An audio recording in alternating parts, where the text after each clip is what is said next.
guys, tonight we're going back to a time before the banh mi existed. I know, how could anyone survive such a world?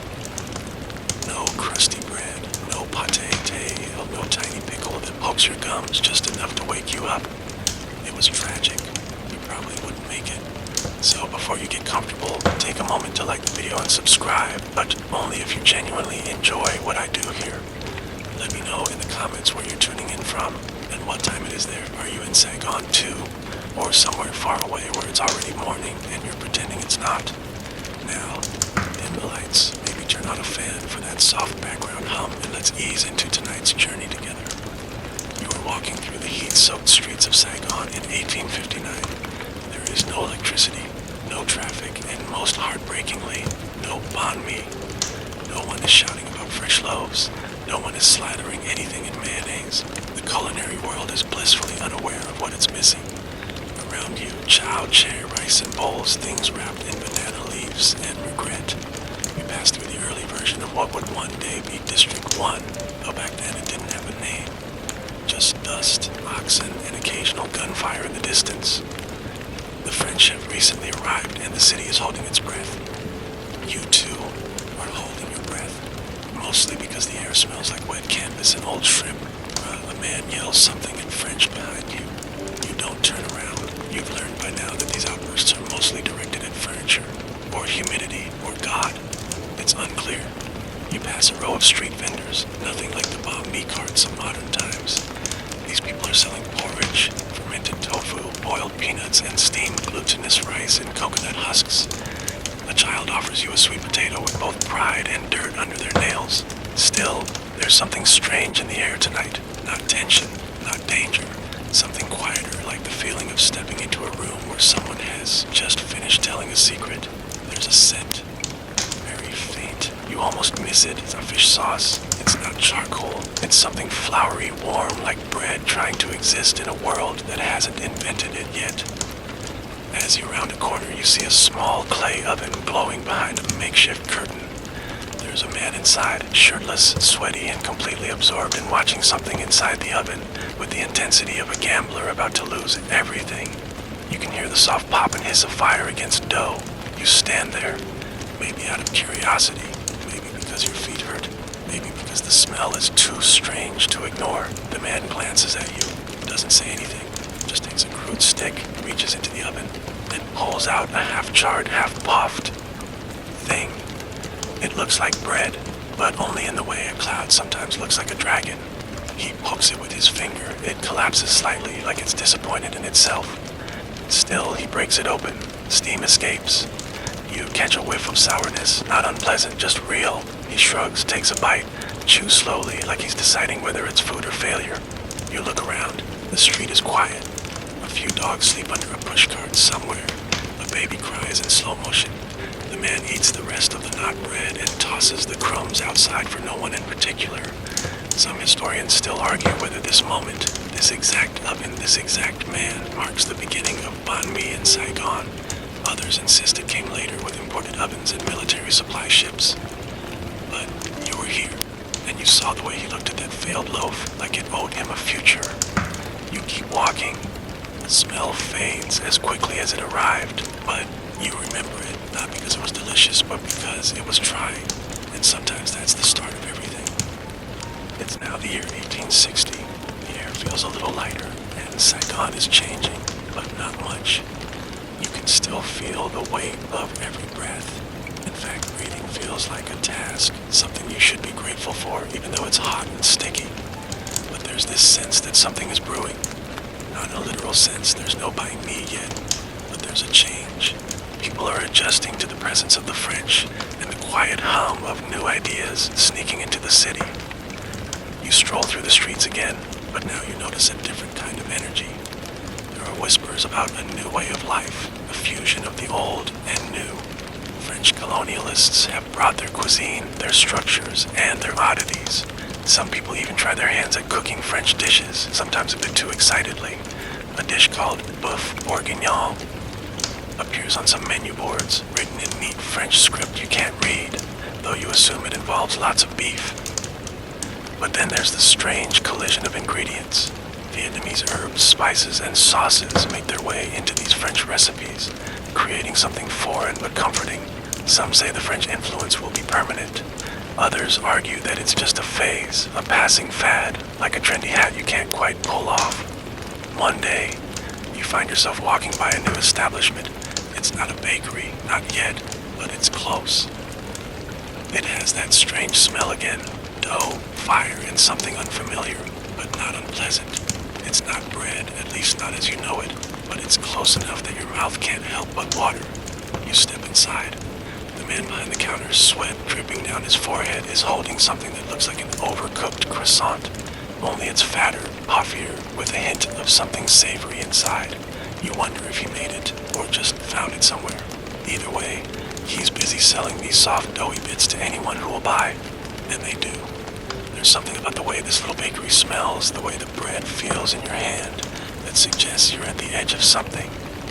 The outside world, the French world, is pushing in, blending with your own, and soon it will change everything.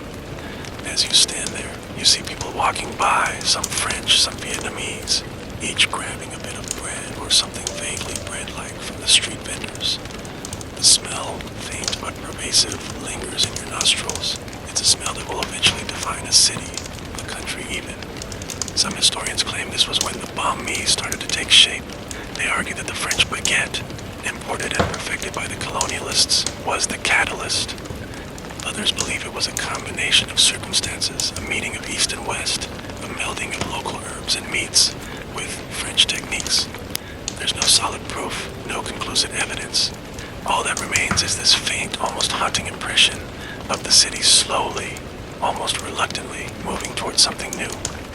And yet, despite all the uncertainty about the origins of this strange sandwich, one thing is clear: Saigon is quietly preparing for a new chapter in its story, one where a humble loaf of bread will eventually become more than just food. It will become a symbol of something bigger, something unspoken yet powerful. But for now, you're just watching, and smelling, waiting. And in this moment, it's enough to know that something is coming, something that will change the way people eat, live, and think. And you, lucky soul, are right here, right at the edge of history. You're walking along the riverbank the next morning, trying to find some shade that isn't just a vague suggestion of relief.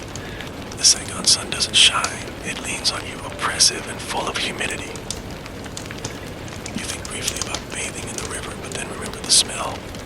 A group of soldiers are doing it anyway, laughing too loud for this hour of the day, splashing like children who have forgotten their colonizers. But then you smell it again. It's sharper this time. Not quite bread, not quite toast. It's like someone tried to describe a baguette to a sleepy baker who only had rice flour in a clay oven. The scent floats across the alley like a rumor, thin, persistent, and hard to ignore. You follow it as if you had a choice. There's a new oven, not one of the big, proper French ones with iron doors and smug efficiency. This one is made of red bricks, stacked unevenly, patched with ash and wire. The man behind it is not French. He's Vietnamese, older, and looks like he's been awake since the concept of morning was invented. His hands are moving with careful, deliberate rhythm. Fold, roll, turn, press. He doesn't glance up when you approach, but can feel that he knows you're watching. The bread, or well, whatever it is different this time. It's longer, thinner, still not quite a baguette, but clearly trying to be one. There's a tension in its shape, like it wants to be French but doesn't have the paperwork. A French officer walks by, stops, and mutters something about Marseille. You catch it because he says it with that wistful tone people use when they miss their mother's cooking. The baker hears him, pauses, then wipes his forehead with a towel that was cleaned 2 decades ago. He disappears into the back of the shop and returns with a scrap of old paper. He hands it to the officer without a word. The officer squints, grins, and then, unexpectedly, starts helping. You stand there, blinking, watching a colonial officer and a local baker roll dough together in a silence that somehow feels louder than conversation. Their movements aren't synchronized, but there's a strange harmony to it, like two people humming different tunes in the same key. They're working on something new. The officer gestures toward the end of the loaf, miming a thinner shape. The baker shrugs, tries it, and nods once when the dough doesn't collapse. It It's subtle, but you know what you're seeing. The first proper attempt at shaping a French-style baguette on Vietnamese soil. Sort of. It's still rough, still uneven. The flour is local and too soft. The water is river warm. The oven too humid. The fire too unpredictable. But it works, barely. The crust is beginning to form. You hear it crackle when they pull the first one out, and it sounds like potential. They break it open together. Steam escapes in a shy curl. The officer tears a piece off and takes a bite, nodding thoughtfully. He says something too quickly for you to understand, but the baker just chuckles. It's the first time you've seen anyone laugh today, and you realize, weirdly, that it's comforting. They offer you a piece. You hesitate. What if it's awful? But your curiosity is stronger than your sense of self-preservation. You bite in. The crust gives way to a dense but not unpleasant interior. It's chewy, warm, slightly sour. It tastes like compromise. Some historians insist that this collaborative moment was where the true transformation began, the hybridization of French technique and Vietnamese improvisation. Others argue it was inevitable, a gradual fusion driven by necessity, not design. A few claim it was just hunger, nothing more. But you don't care about the debate. You just know this bread, whatever it is, will be remembered eventually. You leave the baker and the officer still working, covered in flour and mutual confusion. As you step back into the heat, you realize something. The smell that lured you here is now clinging to your clothes, your hair, your thoughts. It's not just food anymore. It's a story beginning to tell itself. Later that week, you find yourself on the same narrow road, drawn by instinct more than purpose. It's early evening, the kind where the sky is the color of leftover fish sauce. Murky, strange, not quite night. You're not really hungry, but you're thinking about that bread again, or whatever it is now. It's been evolving, like a lizard trying to walk upright and open a bakery. As you turn the familiar corner, the smell is sharper, cleaner. Less like dough and more like something people might actually choose to eat. The baker is there, same man, same oven, a few more burn marks on his arms, but this time there's a table set out in front, and on it, tiny bowls. Bowls with things in them. Not rice, not soup, but spreads. You get closer. There's butter, or at least a version of butter. It's soft, slightly pale, sitting awkwardly in a ceramic bowl like it doesn't want to be here. There's also something pink and wobbly that you assume is pâté, although it could just as easily be regret in paste form. Next to it is a spoon. You blink. People are spreading things on bread. The idea is radical. This isn't rice paper dipped in sauce. This isn't fish wrapped in leaves. This is bread, sliced open, not completely, but enough to form a soft hinge. And inside that warm space, a generous dollop of French butter is melting slowly into the crumb. One man adds the pâté, frowns, then adds more, as if trying to cover up a bad decision with a worse one. You watch a child take a bite and immediately wipe his mouth with the back of his hand, smearing pink onto his cheek like war paint. The baker nods at you. You nod back. You buy one. Of course you do. The bread is warm in your hand, its crust giving off soft crackles with each squeeze. The butter seeps in, disappearing into the pores of the bread like it was always meant to live there. You take a bite. It's odd. The textures are wrong. The butter is too salty. The pâté tastes like someone blended liver and hope. But it's good, not delicious, but interesting. It leaves an impression.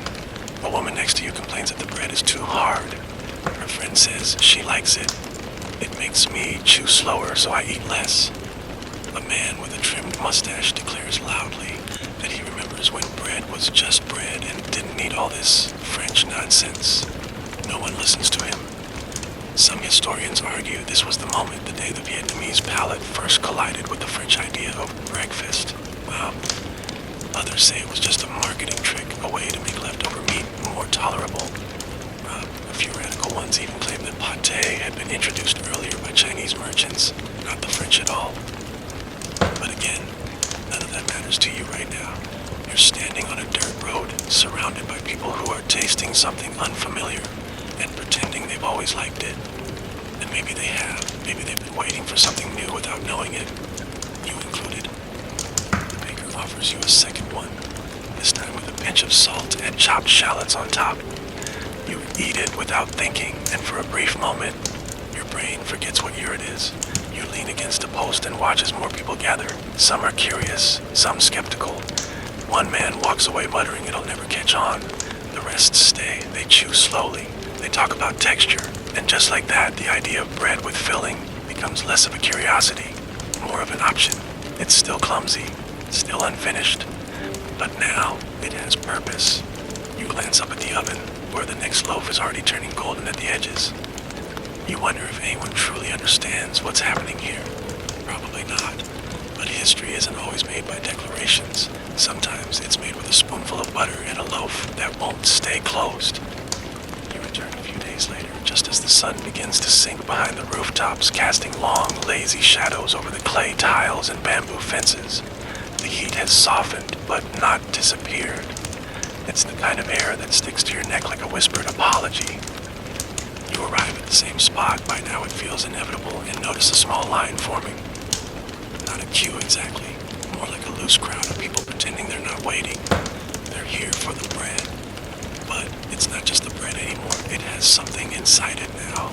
Something strange, something dark, sticky, and suspiciously fragrant.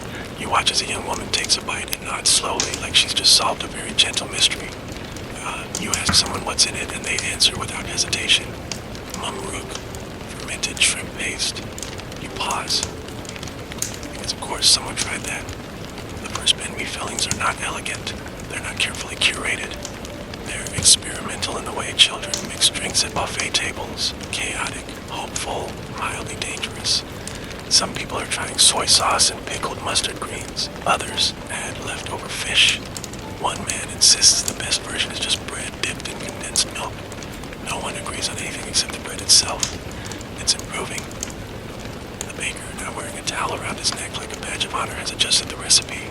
The crust crackles louder. The interior is less chewy, more airy. You can tell he's been working on the technique. He doesn't say much. He just hands you a fresh loaf and gives you a look that says, "This one's different." It is. You bite in and taste not just bread, but something nearing balance. The outside shatters gently between your teeth, and the inside still holds warmth. You try it with a little mumruk, because why not? The flavor punches you in the face with its saltiness, then apologizes immediately with a hug of umami. You're not sure if you like it, but you're not sure you don't. Across the street, two women are arguing about the fillings. One says the shrimp paste is too strong. The other says it's real food. You notice someone else spreading duck fat onto a warm loaf very slowly, like it's an art form or a quiet rebellion. Some historians believe this phase, the messy, uncertain stuffing era, was a turning point, the moment when banh mi stopped being a bread and started becoming a vessel. Others argue it was just a natural progression of hungry people with access to too many condiments. Still, there's something beautiful about the chaos. No rules, no tradition yet, just hunger, creativity, and bread that keeps getting better. The baker, now joined by a younger apprentice, is producing loaves faster. You watch as they rotate trays, adjust temperatures, slap flour off their hands like they're conducting an orchestra made entirely of heat and chance. The younger one accidentally drops a loaf, and the older one swears softly, then laughs. You laugh too, quietly, because it's not your loaf. The sky turns purple. The smell of bread lingers in the air, swirling with the scent of fish sauce and boiled peanuts, and the faint perfume of someone's failed stew from a nearby alley. It's not exactly romantic, but it feels real. And then a man walks up. He's barefoot, dusty, and looks like he hasn't eaten a proper meal in 2 days. He asks how much. The baker hesitates, shrugs, and hands him a half loaf without charging. The man bows, not deeply, just enough. You watch him sit under a tree and eat in slow, deliberate bites. No filling, no mamruk, just bread. And the way he eats it, you realize maybe that's enough. Not every loaf has to make a statement. Some just need to show up warm. You stay until the last tray is pulled out of the oven. Then you turn, walking into the quiet dark with a bit of flour on your sleeve, and the taste of shrimp paste is still clinging to your tongue. You don't mind. By the next week, the bread is no longer a novelty. It's becoming familiar. Not quite a staple, not yet, but certainly a presence. You notice it now in baskets on bicycles, wrapped in old pages, French newspapers you can't read. The ink rubbing off onto the crust like a second seasoning. People are starting to expect it. Not every day, maybe, but enough that when it's not there, something feels missing, like forgetting one sandal or the second half of a sentence. You return to the baker's your street as you always do, now without thinking. Then something has changed. He has a sign. It's crudely painted, just a flat plank of wood, hung at a lazy angle with the words Banh Mi scrawled across it in shaky, mismatched letters. Not by me. Not yet. Just Banh Mi. You squint. Is that even how it's supposed to be written? You don't ask. You just smile. It's the first name you've seen given to this bread.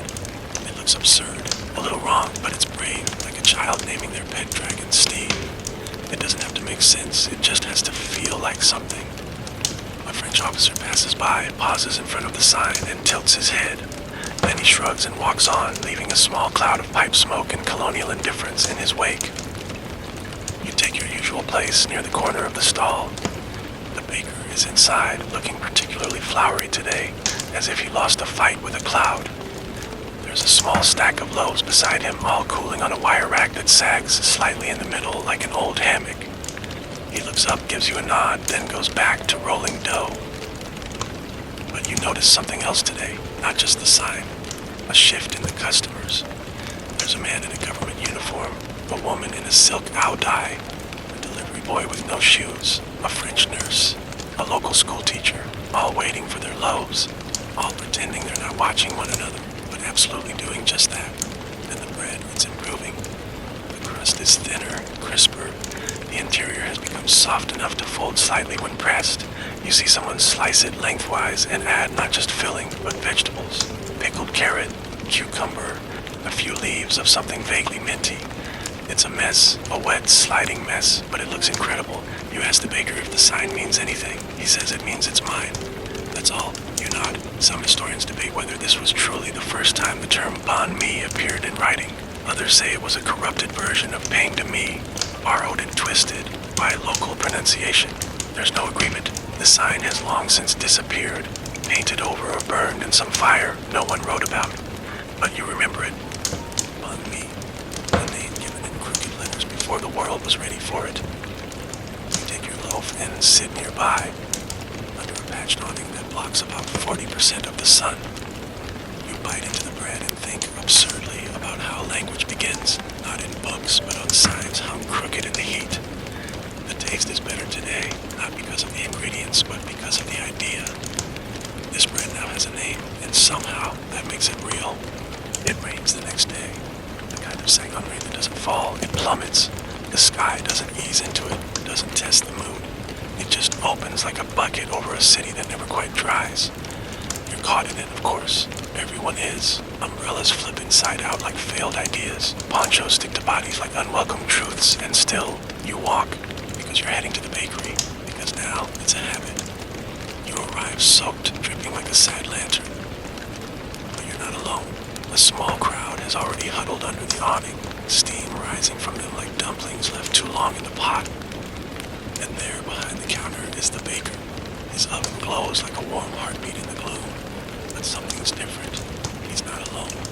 Standing beside him is a woman you don't recognize, older, sharp-eyed, with a tin container in one hand and a wooden spoon in the other. Her sleeves are rolled up, and her expression somewhere between irritation and total command. You assume she's related to him. Maybe a sister, maybe a cousin, maybe someone who just showed up and never left.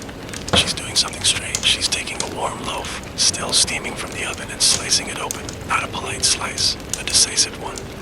Then she takes a spoonful of something from her tin and drops it in. A soft, oily chunk of pate. But not French style. No, this is coarser, darker, spiced differently. There's pepper, maybe star anise, maybe even fish sauce. It hits your nose like an argument in a spice market. She doesn't stop there. From another tin comes a slice of pork, then pickled onions. She slaps the halves of the bread together and wraps it tightly in a sheet of old accounting paper, its ink bleeding slightly into the crust. She hands it to the next person in line without looking up. They take it, stunned. It's the first time you've seen someone stunned by a sandwich. You step forward. You ask, "What is that?" She looks at you like you've asked if water is wet. "It's food," she says. "For walking. Food. For walking. For walking." You take one. Warmth bleeds into your palms. You bite in. The flavors aren't harmonious. Not yet. They jostle. The pate is rich and grounding. The pork salty and sharp. The pickle sour enough to make you squint. But it works. Somehow, it works. The bread holds it all together like a stubborn landlord refusing to let the tenants fight. It drips slightly. It stains your sleeve. You don't care. You hear someone say behind you, "This is genius." Another person says, "It's confusing." A third mutters, "Where's the rice?" The woman keeps working. Spoon, slice, wrap. No hesitation. Some say this woman was a forgotten pioneer, the one who taught the baker how to turn the bread into a proper meal. Others say she only appeared briefly, then disappeared back to wherever culinary prophets go when they're done inventing things. A few claim she never existed at all. But you saw her on that rainy day in the crowded shop, turning crust and scraps into something new. Outside, the rain slows, the city steams. You finish the last bite just as the paper turns to pulp in your hand. You don't remember the walk home, only the flavor and the way she said it. It's food. For walking. The sun returns with a kind of smug vengeance the next morning. Everything glistens, not romantically but wet, sticky, and vaguely mold-scented. Saigon has the energy of a towel left too long in a corner. You walk the familiar path again, this time dodging puddles that reflect the sky like they're trying to lie about the color of it. You arrive at the bakery earlier than usual. The air still smells like soaked charcoal and patience, but the oven is already hot, and the baker is already busy. Today, there's something new again. A sign, handwritten. Chalk on a painted wooden board hung just outside the stall. Banh mi konyan. Bread, now with filling. The word none is under lice, as if someone wanted to be very clear. This is no longer just bread. This is intention. You find your place in the slow-growing line. People are talking now, not just standing. They're comparing, ranking, debating. The payday yesterday was better. No, like no. Today there's an egg. Someone told me. I heard someone tried putting sardines. You blink. Sardines. Then you see her. Not the woman from the rain, but someone else. A vendor from across the street, the one who usually sells che and boiled corn. She's approaching the bakery with a tray. And on that tray, Kamoy Hope. Tin sardines and tomato sauce. The can is still open, still shining. She looks slightly embarrassed, but also curious. She whispers something to the baker. He raises one eyebrow, then without a word, takes a loaf, slices it open, and drops a fish inside. The tomato sauce runs. It's not elegant, it's not clean, it's a slippery mess that looks like an accident on bread. But someone in line immediately says, "Toile magoda." I'll take that one. You watch them bite in, there's a pause, a crunch, a drip, then a small, amazed exhale. And just like that, biting me with sardines becomes a thing. You don't resist, you get in line for your own. The bread is warm, the crust singing quietly when you squeeze. The sardine is soft but rich, the tomato sweet and weirdly perfect against the pickled vegetables someone has started throwing in just to see. You eat under the shade of a tamarind tree, wiping your chin with a handkerchief that gives up halfway through. Some historians deny sardines ever belonged in early banh mi. They call it an anomaly, a desperate filler for a poor neighborhood. Others defend it fiercely. It was the only protein that came in a can, one scholar insists, and it tasted like the future. Either way, you were there, watching it happen. You glance back at the sign, the underlined konyan, as if the bread, once empty, now dares to be complete. And somehow it is. You walk away, still chewing, tomato on your fingers, and realize it's no longer just a new idea. It's a meal. It's a beginning. By now, you don't even pretend to be surprised. Every day the bread is different, sometimes just slightly, an extra pinch of salt in the dough, a change in the way the crust splits down the middle. Other times, like today, it's more dramatic. You arrive earlier than usual, and there's already a crowd. Not a curious crowd anymore. A loyal one. Regulars. People who now speak in shorthand about fillings and crunch, who trade opinions like secrets. And the bakery. It has a number now, painted neatly on a square tile above the door. 32. It doesn't say 32 what, no street name, no district, just a number. But everyone knows 32 is where the bread lives. The stall has changed too. The brick oven is still there, smoking faintly like it's trying to quit, but keeps relapsing. But there's now a narrow wooden bench out front, 2 stools, a small chalkboard listing what's available that day. Pate, kamoy, tringluk, bulla, pechua, pate, sardines, boiled egg, butter, pickled vegetables, simple, messy, brilliant. You take a seat, barely meeting a man in a rumpled linen suit who glares at you like you've just stolen his destiny. You ignore him. You're here for the bread. The baker's hands are faster now, more confident. He doesn't look up much, he just works. A blur of knife, loaf, spoon, wrap, handoff. At his side is a younger boy, 12 maybe, learning by doing, poorly. He drops a loaf. The baker smacks the counter. Says nothing. The boy winces and starts again. You ask for a half egg, half sardine. The loaf arrives in your hand like a gift. Still hot, the crust singing faintly when you press it. Inside, the sardine collapses easily, the tomato sauce soaking into the bottom of the bread, while the hard-boiled egg slices sit stubbornly in the top half, refusing to blend. It shouldn't work. It absolutely works. You take your time, eating slowly while watching the others. A woman unwraps her sandwich like a letter. A French man with a drooping mustache asks in broken Vietnamese for extra butter. A group of students, barefoot, loud, split a single loaf into 4, laughing with their mouths full. And through it all, that number, 32. Some say it was the first numbered banh mi shop in Saigon. Others claim it was just a coincidence that someone found an old street marker and nailed it above the oven. But it stuck. The name spread. D32D, people would say. Go to 32. The bread was becoming a destination. You look around, there's no sign of advertising, no posters, no loud shouting. Just a man with flour on his arms, an apprentice too nervous to blink, and a bench full of people chewing thoughtfully. You finish the last bite, licking tomato off your thumb, and lean back. The number means nothing, and everything. Because now the bread has an address, and soon it will have a city. You return to number 32 the next day, not because you're hungry, but because something about that place feels like it's in motion. Not fast. Nothing in Saigon moves fast unless it's gossip or mosquitoes, but steadily, like dough rising even when no one's watching. The baker is there, as always, but today he's standing outside. He's speaking with someone, a young man, tall and wiry, with a carpenter's tan and fingers that look permanently stained with oil. You watch from the shade, pretending to examine a nearby mango. The baker gestures toward the oven, toward the loaves, then toward the boy inside, still learning, still burning his fingers. Then he says a name, Lok. At first you think he's addressing the boy, but no, he points at himself. That's his name. You've been eating his bread for weeks, and only now learn what to call him. Lok. You repeat it quietly in your head, like a secret you weren't supposed to hear. Later, you find a spot by the counter as the day warms up. Lok's movements are slower now, more precise. There's less rush, more thought. He pulls a new loaf from the oven and holds it with both hands for a moment, like he's weighing something bigger than flour. Then he does something strange. He brings out a small cloth pouch, opens it carefully. Inside, a pale powder, rice flour. He sprinkles a bit into the dough mixture he's preparing. Not much, just a whisper.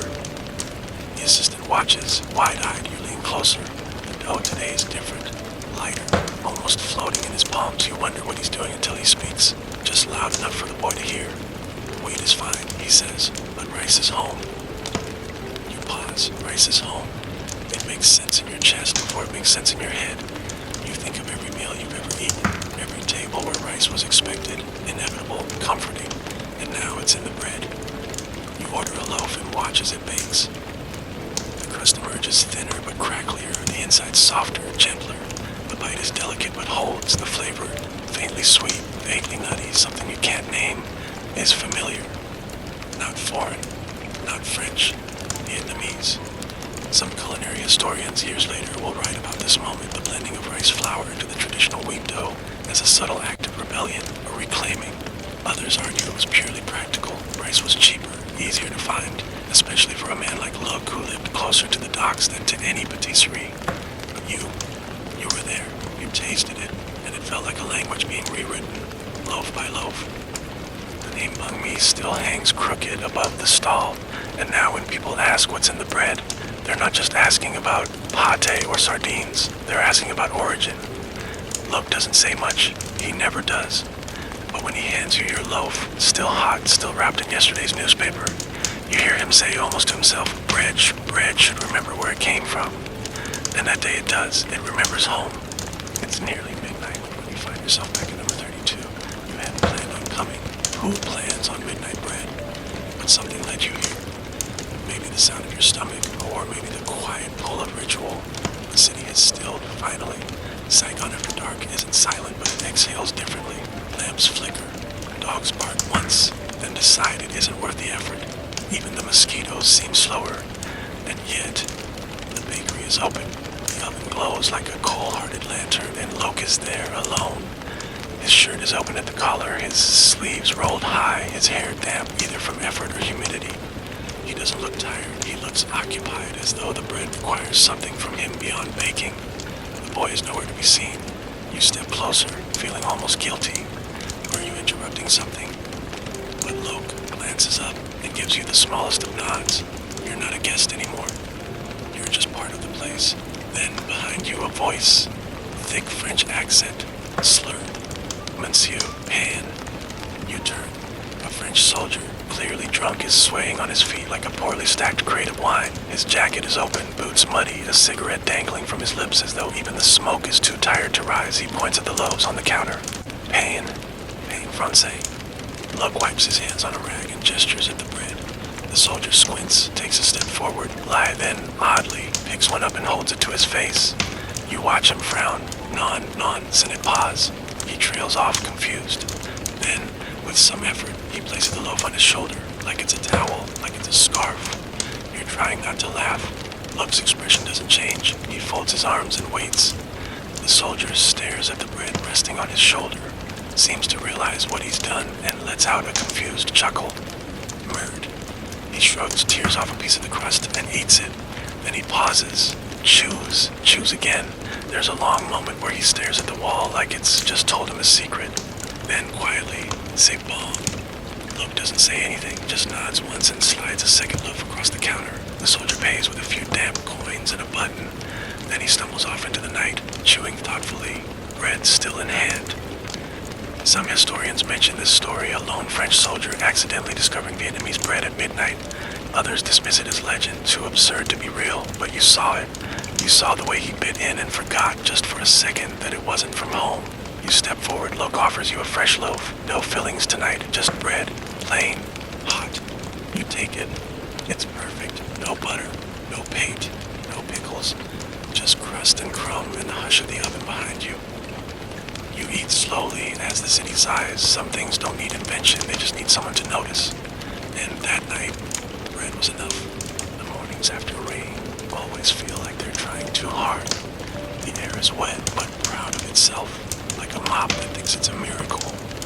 You're walking past the market on your way to number 32, dodging baskets of ginger and suspicious puddles. Everything smells like something else.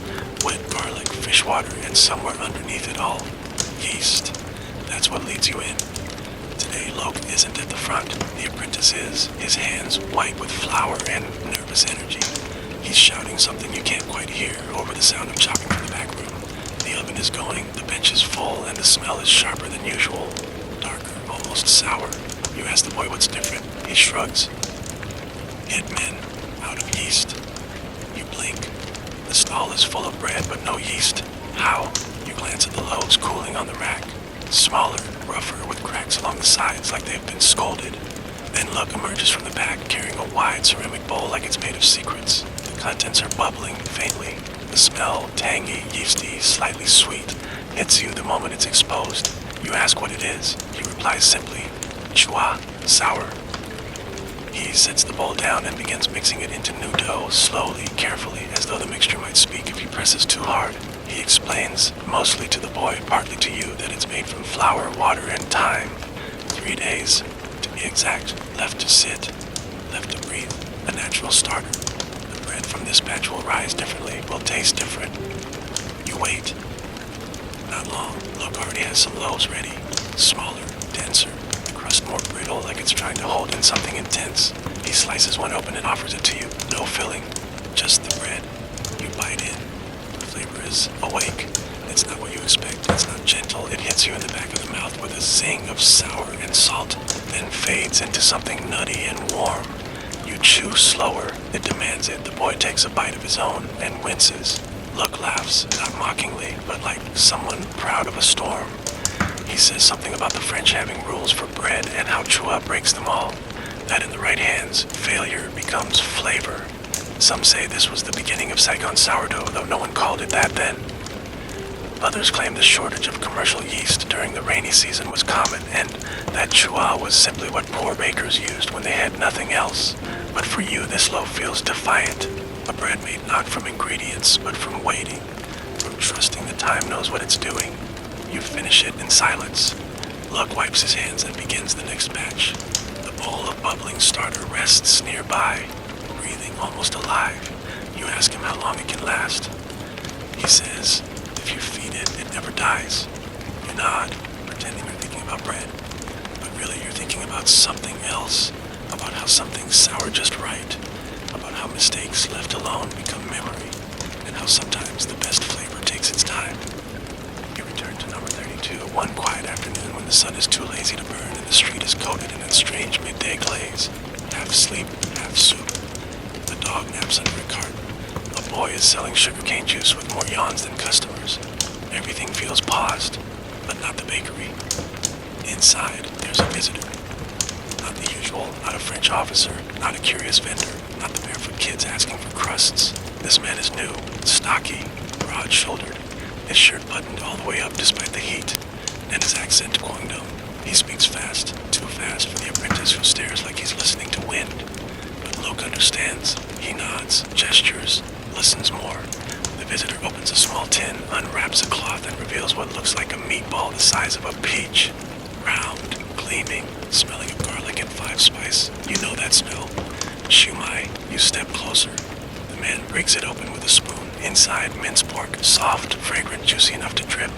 He lifts a piece of bread, splits it open, and slides half the shumai inside. No vegetables, no sauce, just meat and crumb. It looks wrong. It looks perfect. Luck watches, then copies. Soon he's got a tray of loaves, hot from the oven, ready to be filled. The shumai man slices each ball in half and drops them in, 1 ball per loaf. Nothing fancy. A little broth if you're lucky, you order one. The bread burns your fingertips.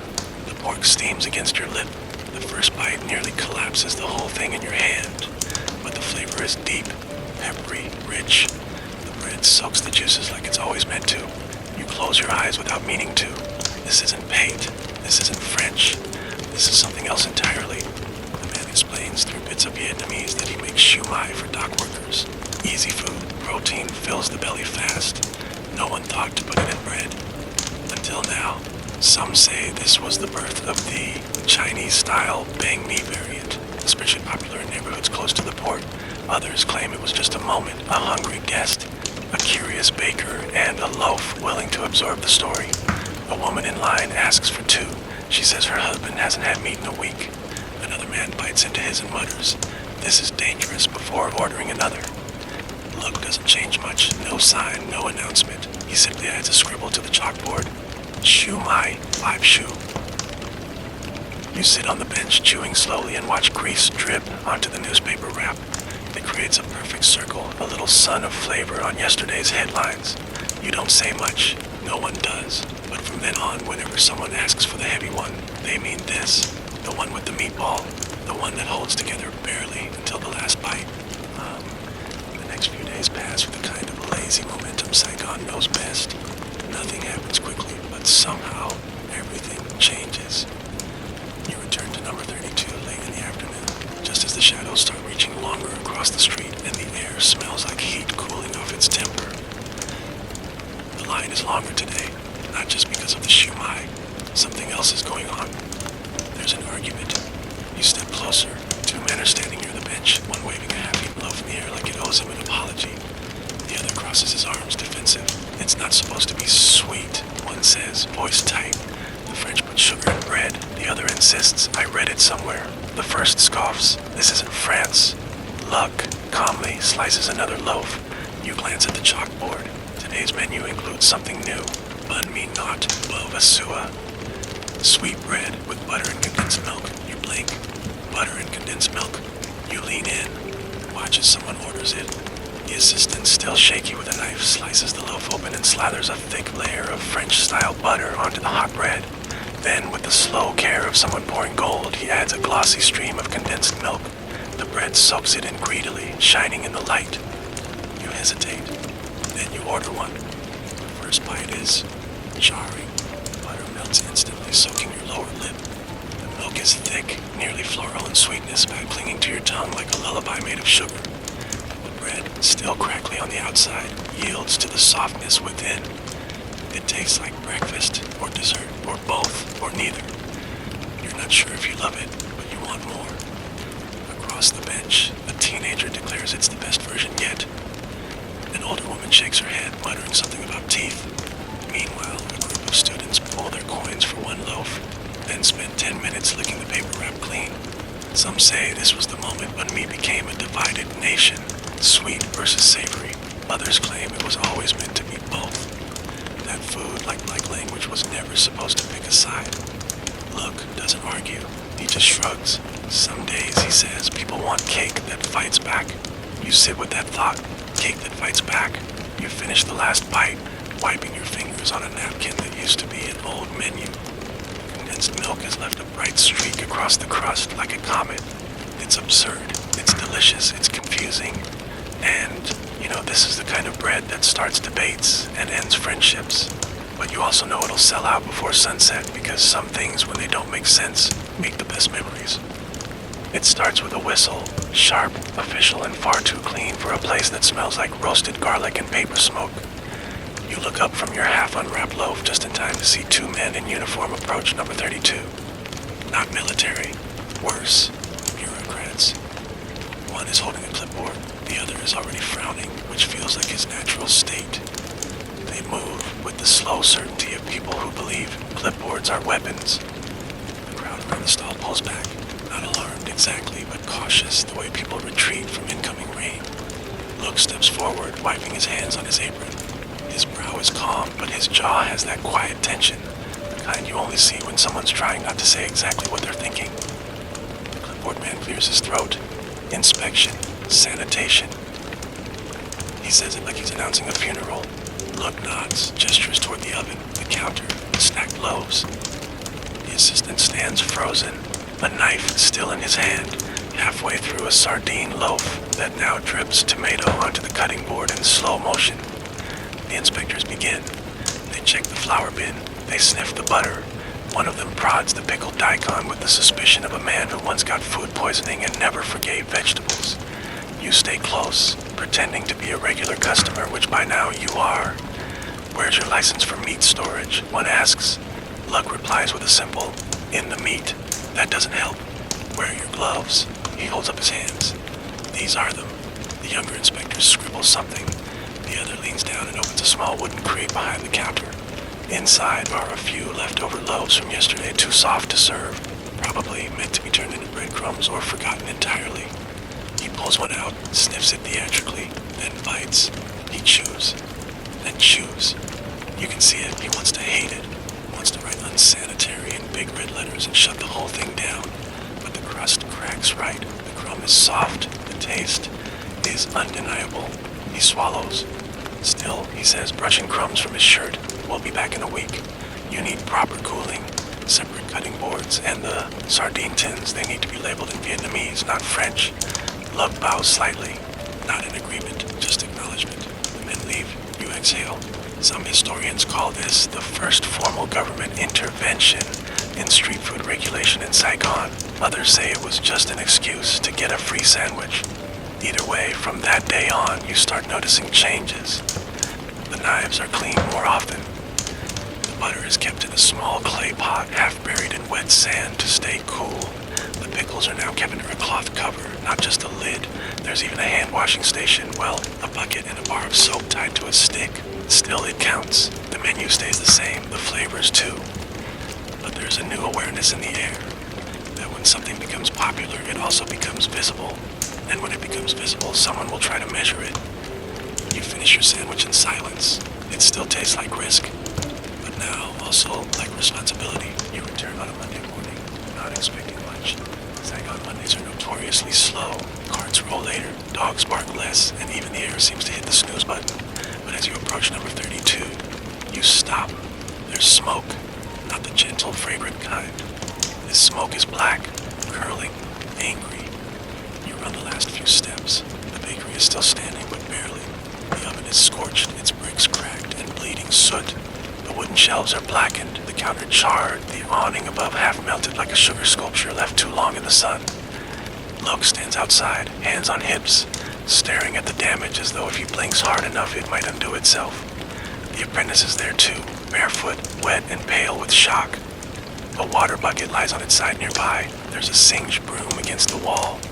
You get the story in fragments. The fire started before dawn. Too much wood, not enough water. And a stray spark that leapt, landed, and didn't look back. You don't ask what was lost, you can see it. The sign is gone. While meat reduced to black curls of wood. The chalkboard has fallen, cracked in two. The scent in the air is not bread, not even ash. It's the smell of something unfinished. People arrive slowly. They whisper. They stare. One woman walks up with a coin in her hand, sees the wreckage, and quietly turns away. Another man offers Luke a few bricks. Another leaves a bag of flour without a word. No one asks what happened. Everyone can see. Everyone has seen fire before. Some historians don't mention this fire at all. Others describe it dramatically. The blaze that nearly ended by me before it ever began. A few even claim sabotage, jealous neighbors, French officials, a jilted lover with a matchstick. But there's no proof. Just smoke, then silence. Luck doesn't yell, doesn't curse. He picks up a half-burnt cutting board, turns it over, and begins wiping it clean. That afternoon you help. You and the boys scrub soot from surviving trays. Someone brings nails, another lends a hammer. Someone else pulls a roll of tin roofing from a cart and says, just take it. It leaks, but not much. It takes hours. But by sunset, there's something resembling a stall again. The oven, though cracked, still holds heat. You light it together, cautiously, and it breathes. No bread today, no fillings, but the flame is back. And that, somehow, is enough. You sit beside Loke as the last of the light fades. He's chewing on something. Maybe a leftover crust from yesterday, maybe just stubbornness. He doesn't speak, but then again, he never needed to. That night, you walk home smelling of smoke, sweat, and hope. And you think, fire ruins. But sometimes it clears space for something even better to rise. The first rain after the fire is a gentle one, like the sky is apologizing. Not the crashing, violent kind that tears through rooftops and buckets, but soft, steady, almost musical. You walk to number 32 without urgency. Your steps match the rhythm of the droplets tapping down on banana leaves and rusted tin. The stall has changed again. It's smaller, leaner. The walls are now a patchwork of old signs, woven mats, and scabined shutters. The counter is new, well new to the bakery. It looks like it used to be part of someone's kitchen table. But the oven still works. You see the faint glow behind the stack of bricks like a sleeping dragon still breathing. The menu today is simple. Otran, Komyun, John. Plain loaf, no filling, crispy. You ask the apprentice why. He shrugs. No supplies. Rain delayed the deliveries. You nod, but really you're not disappointed. There's something about a simple loaf on a rainy day that feels right. Like drinking tea from a cracked cup or wearing your oldest shirt just because. You order one. As you wait, you glance around. The bench has a new neighbor. A low wooden table that now serves as seating, display, and resting place for a cat that does not belong to anyone but refuses to leave. You sit under the canopy of a wide non-la somewhat tied to the awning as makeshift roofing. The bread comes warm. No butter, no sardines, no pate, just crust and crumb. You take a bite, and the rain gets louder. Not in a stormy way, just more present. The drops hitting leaves, roofs, wood, tin your loaf. The bread softens slightly in your hand as the crust absorbs the air. Not soggy, but tender, like it's listening. A man next to you dips his bread into a bowl of tea. You blink. He catches your look and says, keeps it warm. He's not wrong. You try it. It's strange, but good. The bitterness of the tea, add the bland salt of the bread. It's like a conversation between two tired old friends. Quiet, respectful, no need to impress. Some historians claim the rain loaves were never part of official Banh Mi evolution. That on rainy days, people just made do. But others insist this was the beginning of the Banh Mi's hidden magic. Its ability to adapt, to show up even without its bells and whistles. Luck steps out from behind the oven. He sees you with your wet sleeve and your half-dunked loaf and gives a quiet smirk. Still crunchy, he asks. You nod. Always, you say. You stay there longer than you should, eating slowly, watching the rain clean the street. Even the old scorch marks near the oven had started to fade, wash down into the earth. There's no sandwich today, but there's bread. And and sometimes that's the whole point. By late week, the skies have cleared, and Saigon returns to its usual temperament, sun-drenched and slightly irritated. The roads are drying, but still slick in places, reflecting upside-down trees and crooked telephone poles. You walk your now familiar route to number 32, shoes tapping against patches of mud that refuse to go quietly. You hear it before you see it, a voice. Loud, melodic, unmistakably theatrical. Banh mi nong day, John Room Chunga Saigon. Hot bread here, crisp enough for the picky ones. It's coming from the street. You pause, turn your head, and there it is, a small horse-drawn cart creaking along the edge of the road. The cart is modest, its canopy patched with stitched-together rice sacks, its wheels wobbling slightly as if deciding whether to keep rolling or retire on the spot. And standing on the back of it, a teenage boy with a bell in one hand and an impossible amount of energy in his lungs. He shouts again, Konan latik, unroy lanyo. Don't eat, and you'll regret it. Eat once, and you'll crave it. Luck is watching from inside the stall, arms crossed, expression unreadable. You glance between them. The cart rolls past number 32 slowly, deliberately, as if challenging the stationary stall with its rolling charm. The scent from the cart is familiar.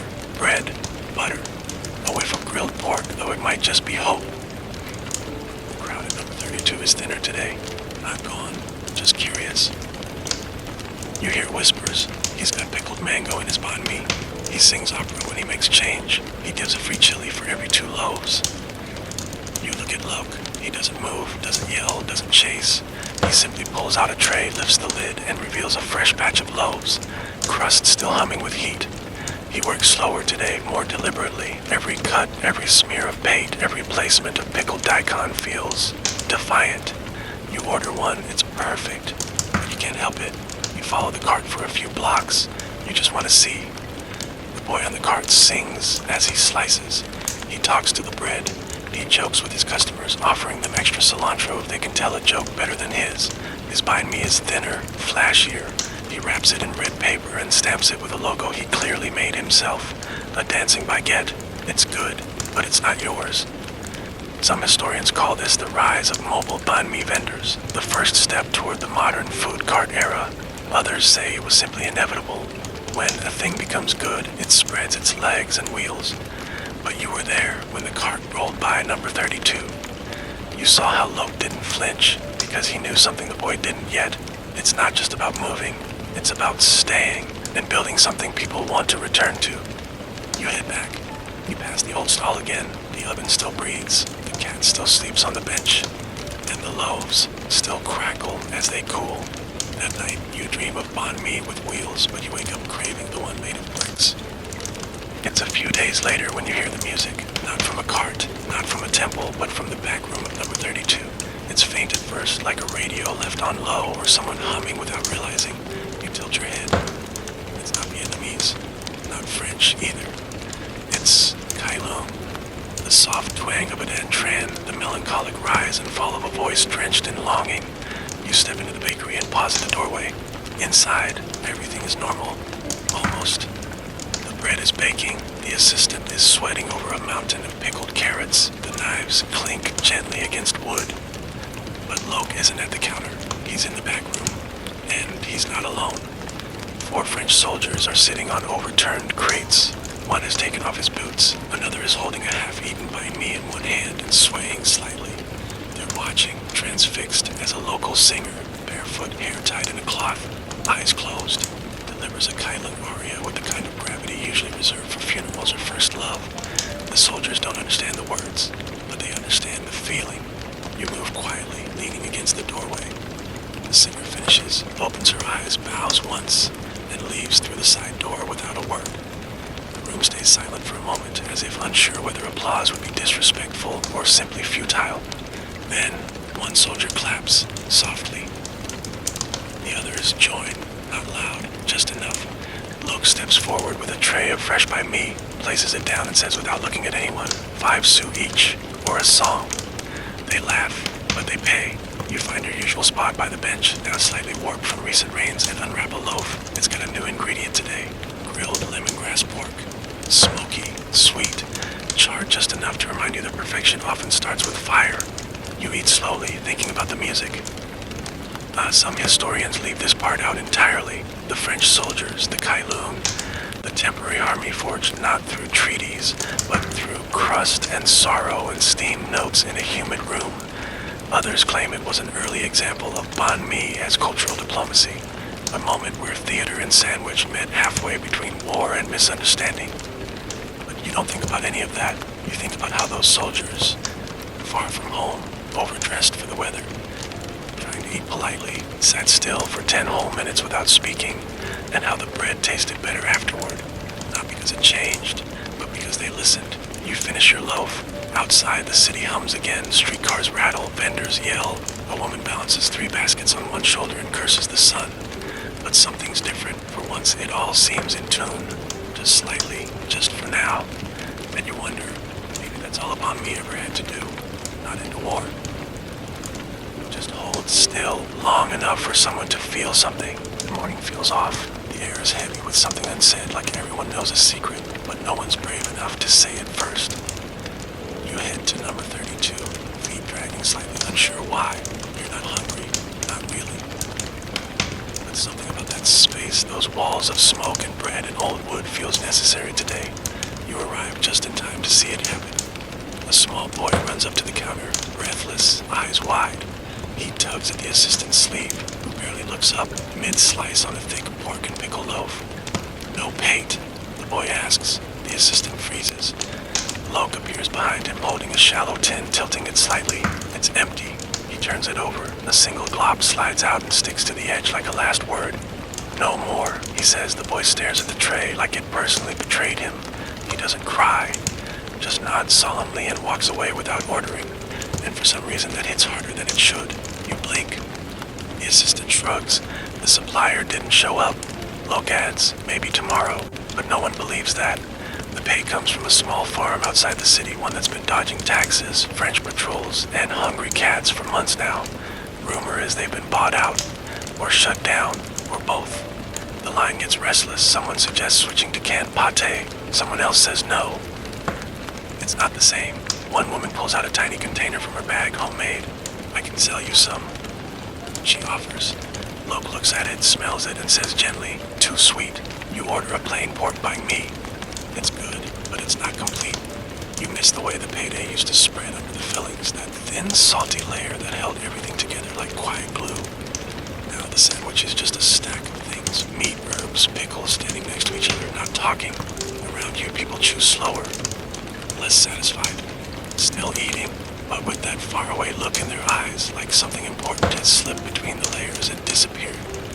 Some historians dismiss this as a minor moment, just a supply chain issue.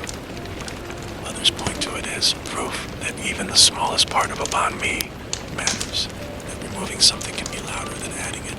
You finish your sandwich. It's fine. That's the word for it. Fine.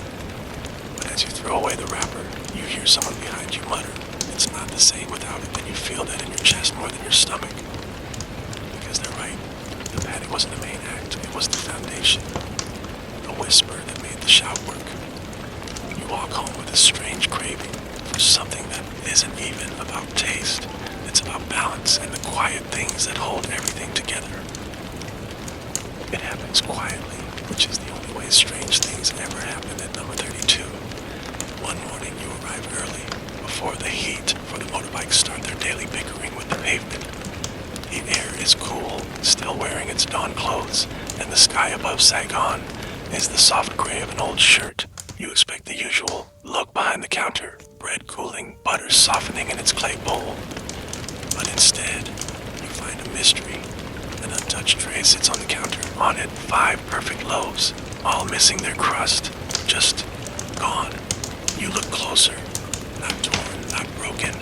Removed cleanly, precisely as if someone had peeled the shell off a turtle and left the heart behind. You blink, then notice something else. A second half full, same story. Crustless loaves, soft as clouds, pale as secrets. The apprentice walks in behind you and freezes. He looks at the tray, then at Luke, who's already at the oven, unbothered. He shrugs. They only took the crust. You furrow your brow. Who? No one knows. Sometime during the night, they broke the latch. Didn't take the money, didn't take the meat. Just crust. Someone behind you gasps. Just the crust. Soon the theories begin. Kid, someone says. No, replies a vendor. Too clean. Kids don't steal that neatly. Rats. Rats don't organize. By noon, it becomes legend. The crust thief. They call it a ghost, a prank. A crust connoisseur with incredibly specific taste. Someone sketches a wanted poster that's just a loaf with legs. But look, he doesn't seem angry, only amused. Maybe it's a sign, he says. Maybe we've been ignoring the best part. So that day, something new appears on the menu. Good bun, 2 sous, red interiors. No crust. You watch people order it carefully as if embarrassed. But then, they like it. One woman says it's softer for her teeth. A man dunks it in coffee and hums like he's found religion. Someone adds sugar and calls it childhood in a bite. Even you try it, just the inside, warm and dense, like a steamed bun that grew up. Some historians claim this was the first recorded instance of banh mi being intentionally deconstructed. Others say it was just resourcefulness, a way to turn theft into opportunity. But you remember how Loke watched the customers that day, quietly measuring their faces as they tasted something unfinished, something rescued. By sunset, the thief hasn't returned. The crust stays intact. The lock holds. But road buying remains on the board, because sometimes what gets taken reveals what was worth keeping. And sometimes what's left behind becomes the thing you didn't know you needed. You return a few days later expecting calm. Instead, you find confusion wrapped in white paper and tied with a string. The stall at number 32 has been rearranged. Not rebuilt, not renovated, just different. The crates have been shifted. The oven is turned slightly. There's a new awning made from someone's old curtains. But the biggest change? A new sign, painted in elegant script across a smooth plank of wood freshly nailed above the stall. Boulangerie Française, Est 1882. You blink. You look again. Same oven, same bench, same sweating apprentice. But above it all now, French lettering, crisp and proud like a pressed collar. You feel betrayed or confused or both. Luck emerges from behind the counter, wiping his hands on a towel, his face unreadable. You gesture at the sign, he shrugs. They said it makes people trust the bread more.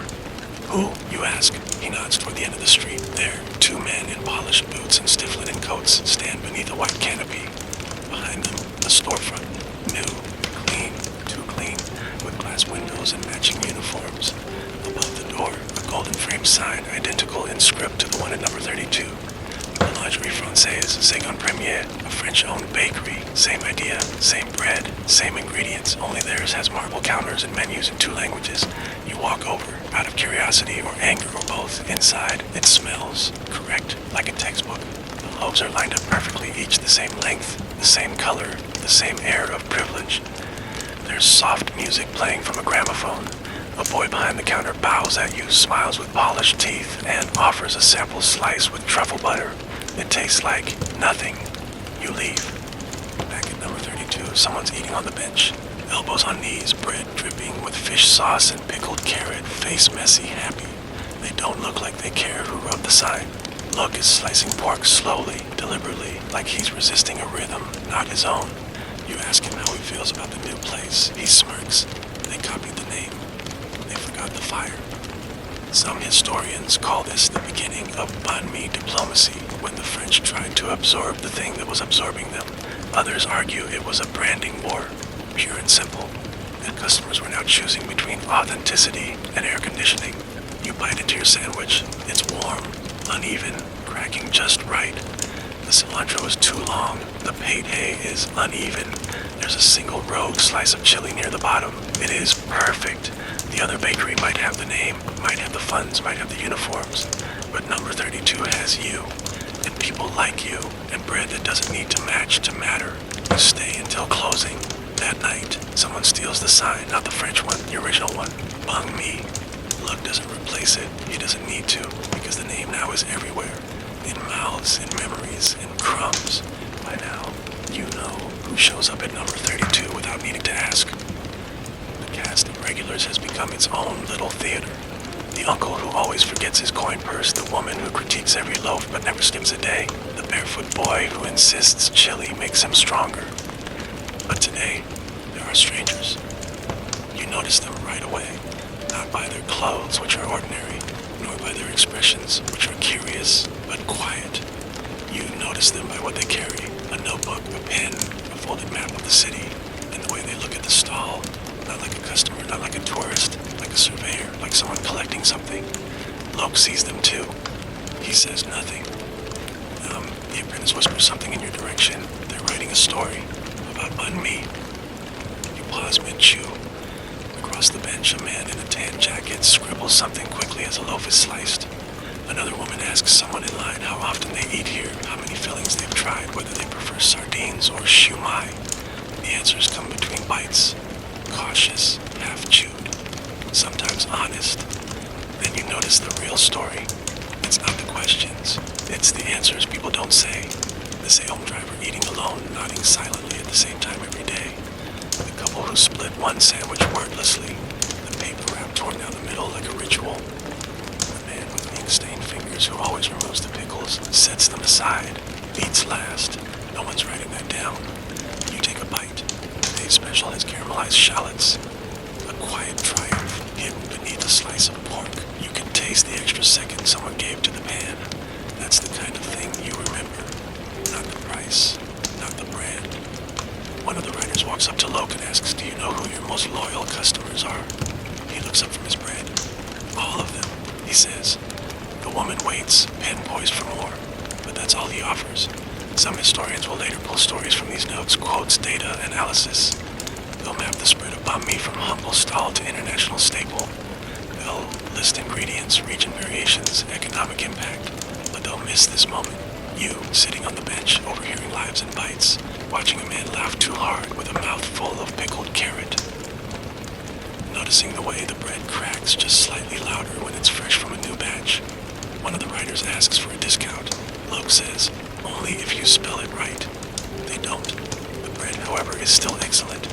And the truth, it's never on the page. It's between teeth and greasy fingers and eyes that close for a second too long after the first bite. You finish yours quietly, and as the writers pack up and wander off, you stay, because sometimes you don't need to record the story. Sometimes you just need to keep eating it. The morning smells like something's about to change. You can feel it in the air. Less from the weather, more from the way people carry themselves. Vendors are moving faster. Someone's sweeping the street with a little more ambition than usual. A boy on a bicycle rushes past yelling about banh mi goi trong pao. Banh mi wrapped in newspaper. You raise an eyebrow. At number 32, the crowd is already thicker than you've seen in weeks. Not panicked, excited. You wedge yourself through gently, and there, behind the counter, Luck is wrapping the banh mi in yesterday's paper. It looks ridiculous. It looks perfect. Each loaf, after being sliced, filled, and weighed in the palm like a secret, is swaddled in a full sheet of newspaper, folded with the care of a love letter, and tied with a single thread of raffia. Some people hesitate before eating, reading snippets of political headlines between bites of grilled pork and pickled shallot. Others tear the paper open like they're unwrapping birthday gifts. You ask why. Luke shrugs, ran out of wax paper. But you can tell he likes it. There's a glint of mischief in his eye. He holds up one loaf and shows you the page of a French article about city planning. Now the city's finally useful, he says, wrapping it neatly around a sandwich. You sit and unwrap yours. The bread is still warm, the crust slightly thinner today, as if giving way to what's inside. Pot, pork, a smear of egg yolk, a splash of Maggi. The paper crinkles as you eat, ink rubbing faintly against your fingers. You notice a quote in bold, "Les détails font la perfection." Details make perfection. You chew slowly. Around you, everyone's reading as they eat. One woman mutters about a scandal involving a French official. A man reads an obituary, then bites into his sandwich solemnly. Another young customer takes a picture of his loaf and the headline beneath it. Saigon grows street by street. Some historians will later describe this as the paper phase, a quirky adaptation during a supply shortage. Others say it was a subtle act of cultural reclamation, wrapping a colonizer's language around a Vietnamese invention, then eating it. But you remember how it felt. The texture of crisp bread in one hand, soft newsprint in the other. The way the ink sometimes smudged on oily fingers. The strange, simple pleasure of reading about global affairs while chewing something stuffed with pickled vegetables and roasted meat. Luke doesn't comment on the popularity. He just keeps wrapping. By mid-afternoon, people start requesting specific articles. Can you wrap mine in the one about the bridge? Do you have any poetry pages left. Not the obituaries, please. The apprentice starts sorting the paper pile like a librarian. You finish your sandwich, fold the wrapper neatly, and slip it into your pocket. Not because you want to keep the news, but because the story inside the bread tasted better when wrapped in something once meant to inform, but now simply meant to hold. And that day, the city held you in bread and ink. It's mid-morning and already too hot, the kind of heat that curls paper, silences dogs, and makes even the breeze feel guilty. You walk to number 32 slowly, wiping your neck with a towel you don't remember packing. Saigon hums low today, like it's waiting for something to happen, but doesn't want to be the one to start it. When you arrive, there's no line, just a row of stools and a handful of regulars sitting quietly, each holding a different version of the same thing, because today is not about what's in the bread, it's about how you eat it. You take your usual spot. A man beside you, sleeves rolled, sweat soaking his collar, bites into his loaf from the side like he's trying to outsmart it. No spillage, no wasted filling, efficient. Across from you, a teenager holds hers with two hands, carefully rotating it between bites like a precious mango. She chews with deliberation, like she's trying to memorize the flavors. Then there's the woman in the green scarf. She eats her banh mi with a spoon. Yes, a spoon. She unwraps the top half, scoops the fillings into her mouth, then dips the remaining crust into chili oil and finishes it like a biscuit. No one dares comment. You glance at your own loaf. Warm, fragrant, generous. Grilled chicken, pickled cabbage, crispy shallots. A soft smear of egg mayo hidden just beneath the top crust. A quiet masterpiece. You pause, then bite from the middle. Juice drips onto your hand. Cilantro slaps you in the nose. A rogue slice of cucumber tries to escape. It is chaos. And it is perfect. Luke watches from the counter, arms crossed, eyes half-lidded, wearing the expression of a man who has seen every possible method of banh mi consumption and judged none of them. The apprentice asks him which style is correct. He replies without blinking, the one where you finish it. Some historians obsess over the regional variations of banh mi, the northern restraint, the southern sweetness, the central spice, but few talk about the real differences, the ways people eat them, what falls out, what gets left behind, what gets saved for the last bite. You take your time. Around you, the quiet becomes a kind of communion, elbows resting on knees, sleeves rolled to wrists, eyes half closed, not from sleep, but focus. One man opens his sandwich flat like a book and eats each half separately. A little girl removes all the pickles and lines them up on the bench like chess pieces before eating the bread plain. A student eats his banh mi backwards, crust to filling. No one knows why. He probably doesn't either. You finish yours down to the final scrap, licking your finger where the chili oil pooled. It doesn't matter that you dripped on your shirt, or that your method wasn't elegant. It fed you, and somehow in this strange, sweaty corner of the city, you realize that everyone eats to remember something. A place, a person, a version of themselves. And that every bite, every mess, every quiet chew is its own kind of memory. It starts with the smell. Not bread, not pork, not fish sauce, smoke. You catch it before you even turn the corner onto the street. It's thicker than cooking smoke, less fragrant, more urgent, the kind of smoke that smells like endings. You run, and when you arrive at number 32, your worst fear has already taken shape. The stall is in ruins, again, but not from accident. Char, ash, broken wood, the oven is split open like a wound. The cutting board is black and brittle. The bench where people once sat, chewing in silence, is now a skeleton of what it was, one leg sticking up like it still wants to sit down. Someone set it on fire. You stare, heart pounding in disbelief. Luck is standing in the middle of it all, motionless. Soot on his hands, shirt half buttoned, not from haste, but from heartbreak. The apprentice beside him, eyes red, holding a loaf, burnt. Around you, the crowd gathers. Some gasp, some curse, a few whisper rumors. Jealous neighbor, new French bakery, someone paid someone else. But Luke doesn't say anything. Not yet. You walk closer, step carefully through the debris. Bits of crust crunch underfoot, ruined, bitter smelling. The smell of butter lingers, faint, clinging like a ghost that refuses to leave. Was anyone hurt? You ask. He shakes his head. No fire spreads, he says softly, unless someone feeds it. That afternoon, people bring what they can. Old wood, a clay pot, a kettle, One woman shows up with a single brick wrapped in cloth like a gift. A sea-home driver offers a half-used bag of flour. A man drops off 3 unused loaves of stale bread silently and walks away. But there's no baking today. No crust. No pate. No sardines. Only silence and ash. You stay long after most people have left, sitting on what's left of the bench, hands stained with soot, waiting for Loeb to speak. Eventually he does. I told myself I'd never rebuild again. You nod. The fire before, years ago, was smaller, less cruel. This feels deliberate. Final, but he glances at the bread in the apprentice's hand, still clutching it like it's the last loaf on earth. Some things deserve to come back twice. Some historians don't mention this fire at all. Too tragic, too inconvenient, a moment too difficult to package into a cheerful rise of street food.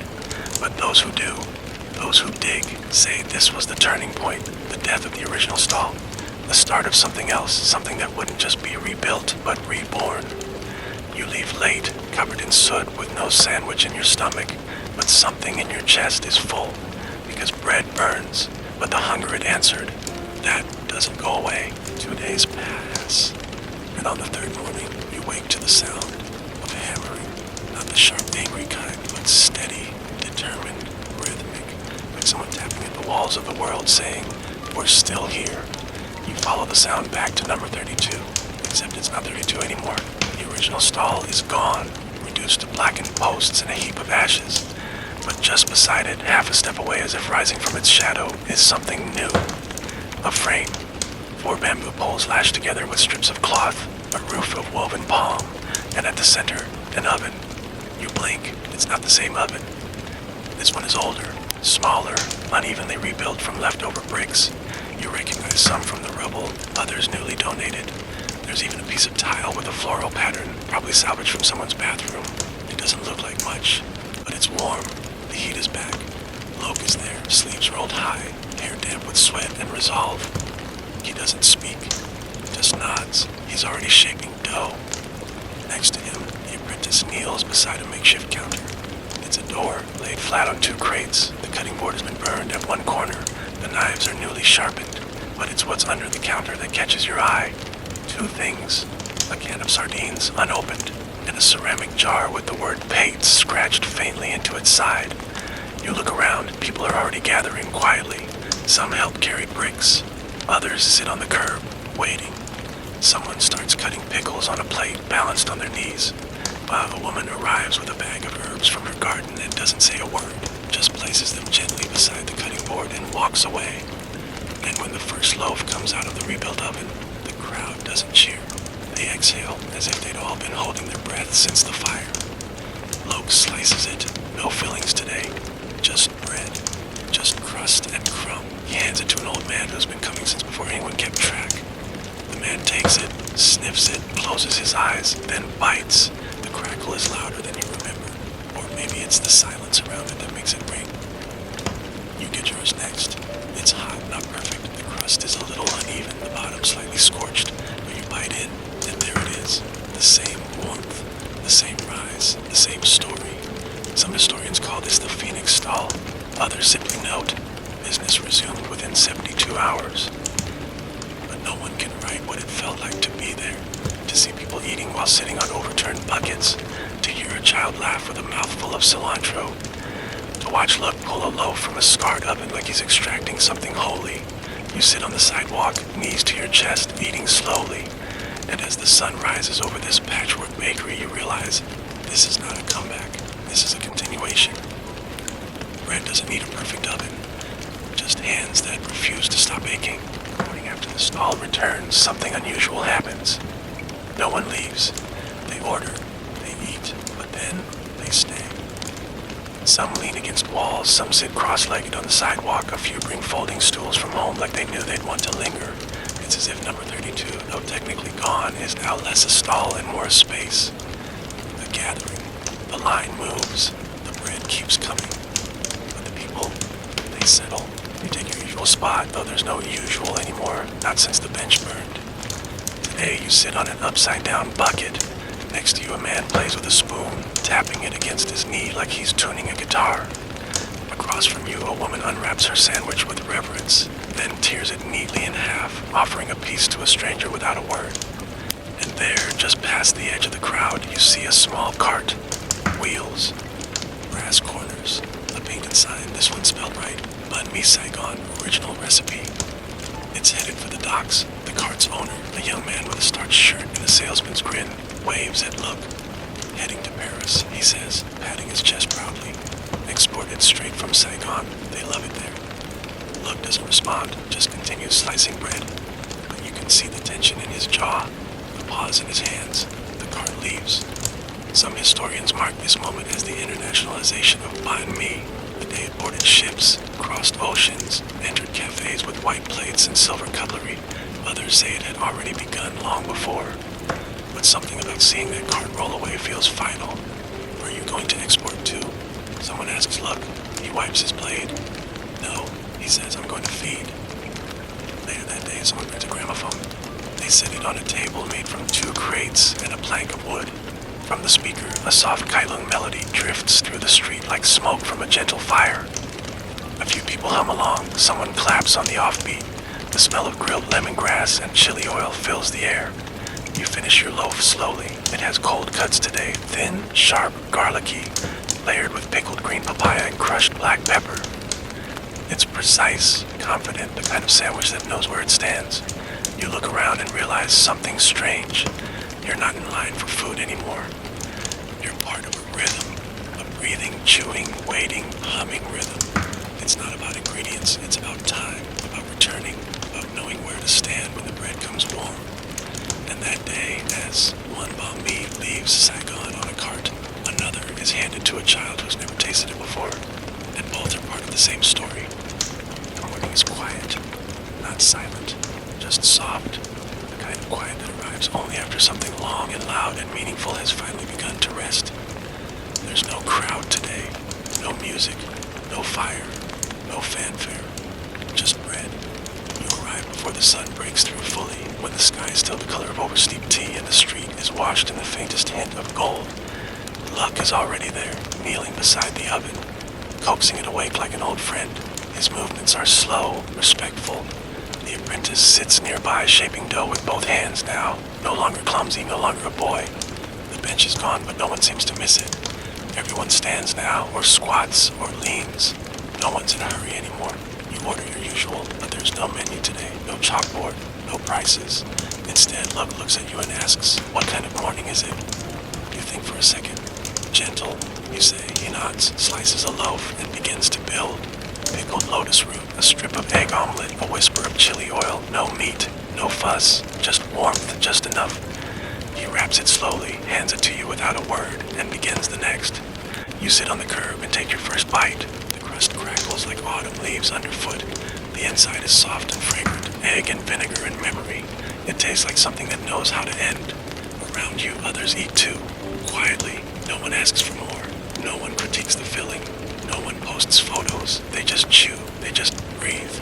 Some historians won't write about this day. There was no event, no fire, no revolution, no headline. But others, those who know better, will mark it as the moment Banh Mi stopped being a product and simply became a place, a presence, a kind of ritual that asks nothing but patience and gives back something more lasting than flavor. You finish the last bite slowly, eyes closed. The sounds of the city begin again. Footsteps, laughter, hawkers with their metallic cries, but you remain in that quiet place a little longer.